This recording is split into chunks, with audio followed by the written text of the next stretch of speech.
February 1979, the streets of Tehran were flooded with celebration. After months of protest, chaos and bloodshed, the monarchy that had ruled Iran for decades had finally collapsed. Crowds poured into every avenue in the city. Flags moved above the streets. People chanted revolutionary slogans and embraced strangers they had never met. Bound together by a single moment they had not been certain would ever come. To many of them, this felt like the beginning of something new. They believed the revolution would deliver justice, restore dignity, and free them from decades of repression. They had fought for it. They had buried people for it. And now, finally, it had arrived. But revolutions rarely unfold the way hopeful crowds imagine. Even as the celebrations continued outside, something very different was happening inside guarded buildings across the city. In rooms that had belonged to government offices only hours before, groups of prisoners waited in silence. Many of them had been powerful men, military commanders, intelligence officials, politicians who had served the fallen government of the Shah. Some believed they would face formal trials. Some expected imprisonment. A few still held on to the idea that the legal process would protect them. They were wrong. When does justice after oppression become something else entirely? That question was already being answered in those silent rooms, even as the crowds outside could not yet hear it. Because in the first days after victory, the revolution was not only deciding who would rule Iran, it was deciding who would die. The celebration in Tehran did not appear from nowhere. It had been building under the surface for years. During the 1970s, Iran was ruled by Shah Mohammad Reza Pahlavi, whose government pursued rapid modernization and maintained strong ties with Western nations. Iran's cities expanded, industries grew. But underneath that progress, political life was being tightly controlled. Opposition was restricted. The Shah's intelligence service, known as Savak, had developed a long reach and a deeply feared reputation. Activists, religious leaders, students, and intellectuals who challenged the government found themselves arrested, monitored, or silenced. Many citizens felt they had no meaningful voice in the decisions shaping their own country. The resentment this created was personal as much as political. It lived in families who had lost someone to a prison cell with no explanation. It was felt in communities that watched their country change around them while their ability to speak openly disappeared. But anger alone does not make a revolution. It needs a voice. And from exile, one voice began reaching millions. That voice belonged to a religious scholar named Ruhollah Khomeini. In 1964, after condemning the Shah's government and foreign influence in Iranian affairs, Khomeini was forced out of the country. From outside Iran, he continued delivering speeches and sending messages that found their way back across the border through networks of supporters who distributed recordings secretly hand-to-hand, town-to-town. He offered not only religious authority, but a political argument that the monarchy had betrayed Iran.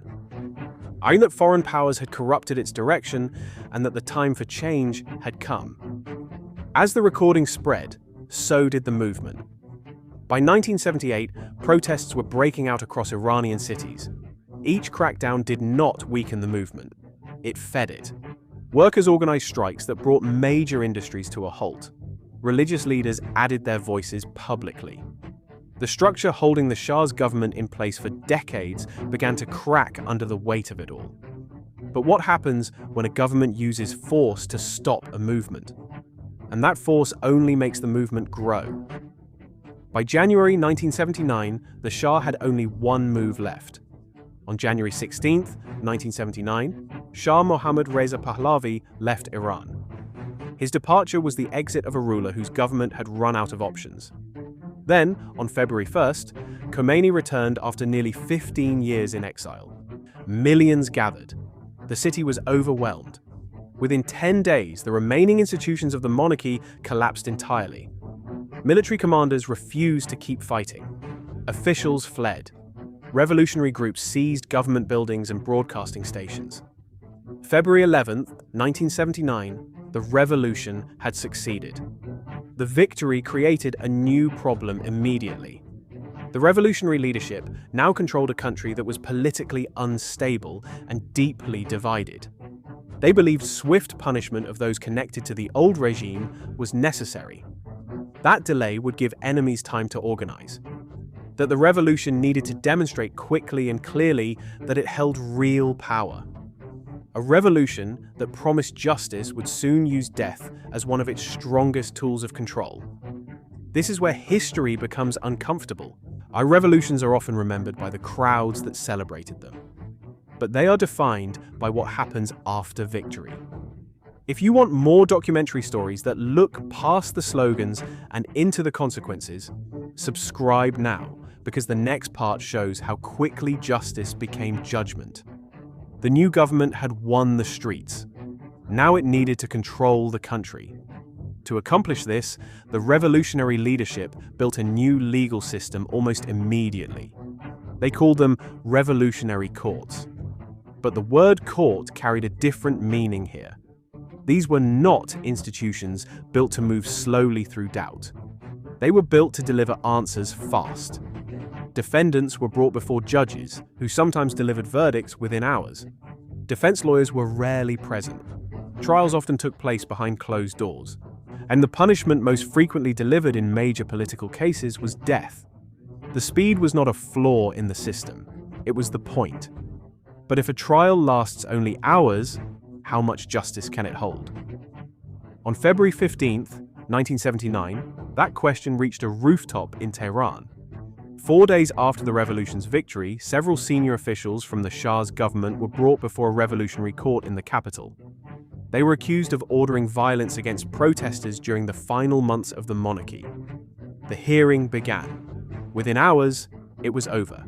The verdicts came down. The condemned men were taken upstairs. Guards lined them against a wall on the rooftop of the same building where their trial had just ended. Rifles were raised. Then the revolution spoke in gunfire. Photographs of the bodies were published in newspapers and broadcast across the country almost immediately. The government did not hide what had happened. It wanted the public to see it. The revolution would deal harshly and without delay with those it considered its enemies. A new kind of authority had taken its place, and once the first shots were fired, the pace only increased. In the months that followed, revolutionary courts expanded their work. One figure became central to this period in a way history would not allow to be forgotten. His name was Sadegh Khalkhali, a cleric who rose quickly through the revolutionary justice system and became one of its most powerful and feared figures. Some trials under his authority lasted less than half an hour. Defendants stood before him accused of charges carrying specific revolutionary weight. Corruption on earth, waging war against God. Charges that led directly and consistently to one outcome. To supporters, this was justice at last. To critics, it was fear wearing the language of law. But the executions did not stay hidden behind prison walls. Public hangings began appearing across Iran. City squares became the locations. Construction cranes were brought in and used instead of traditional gallows. The condemned prisoner would be positioned beneath the crane, a rope secured around the neck, and then slowly lifted into the air. Unlike a drop from a proper gallows designed to end life quickly, this method could take several minutes. The crowd below could see everything. This was not only punishment, it was a message. The new state controlled life and death in public view. Its authority was not theoretical or administrative. It was visible, physical, and final. If this kind of history deserves to be remembered clearly, leave a comment with the word "remember." It helps keep these records from being buried under politics, silence, and time. Then war arrived, and almost everything became easier to justify. In September 1980, Iraq launched a large-scale invasion of Iran. What followed was nearly 8 years of conflict that claimed hundreds of thousands of lives. Inside Iran, the war tightened everything. A government already operating with little tolerance for dissent became harder still. Accusations of espionage, sabotage, and collaboration with enemy forces brought more people before revolutionary courts. Executions continued inside prisons and in public spaces. When a country is at war, who decides where security ends and fear begins? But the most dangerous pressure did not come only from Iraq. It came from inside Iran itself. In 1981, opposition groups moved from protest into open confrontation. Bombings struck Tehran, killing high-ranking officials. The government responded with a nationwide crackdown. Thousands of suspected opposition members were arrested. Inside Evin prison, executions became increasingly frequent. Prisoners were brought before judges and sometimes sentenced within minutes. Human rights organizations later estimated that thousands were executed during this period. And still, the most controversial chapter had not yet begun. The summer of 1988. The Iran-Iraq war was approaching its end. Iran had agreed to a ceasefire. For many people, there was a cautious sense that the worst years might finally be behind them. Inside the prisons, something else was happening entirely. Special panels were formed to review the cases of political prisoners already serving sentences. These were not new arrests. These were people already inside the system, already convicted, already locked away. Prisoners were called in and questioned, not about their original charges, but about their beliefs, their loyalties, whether they were willing to renounce their affiliations with opposition groups. Those who refused faced execution. Thousands were killed over the course of weeks. Many were buried in secret locations. Families were not informed. They were not told their relative had been executed. They were not told where the body had been taken. The punishment did not end with death. For many families, it continued in silence, in the absence of a grave to visit and date to mark, or a name acknowledged anywhere. That silence was also deliberate. By the end of the decade, the revolution looked very different from the celebration that had filled the streets of Tehran in 1979. The legacy of those years remains deeply contested. Supporters argued these measures were necessary, that Iran faced war, foreign pressure, internal sabotage, and organized opposition actively working to bring down the state. Critics described what emerged as one of the harshest execution systems of the modern era, where charges could be applied broadly enough to reach almost anyone the government considered a threat. By the end of the 1980s, Iran had developed one of the highest execution rates in the world relative to its population. The same word, justice, meant very different things depending on who was speaking. If this documentary held your attention, share it with someone who thinks revolutions end when the crowds win. They do not. Sometimes the most important part of a revolution begins after the cheering stops. And that is the warning hidden inside this story. The people who filled the streets in February 1979 had wanted justice. What they could not see in the middle of that celebration was what was already forming in the rooms around them. The courts that would deliver verdicts in hours, the rooftop where rifles would be raised within days, the cranes that would appear in city squares, the prisons that would fill, the panels that would move through cells years later, asking questions that ended in executions. The revolution did not only change who ruled Iran, it changed how power punished its enemies.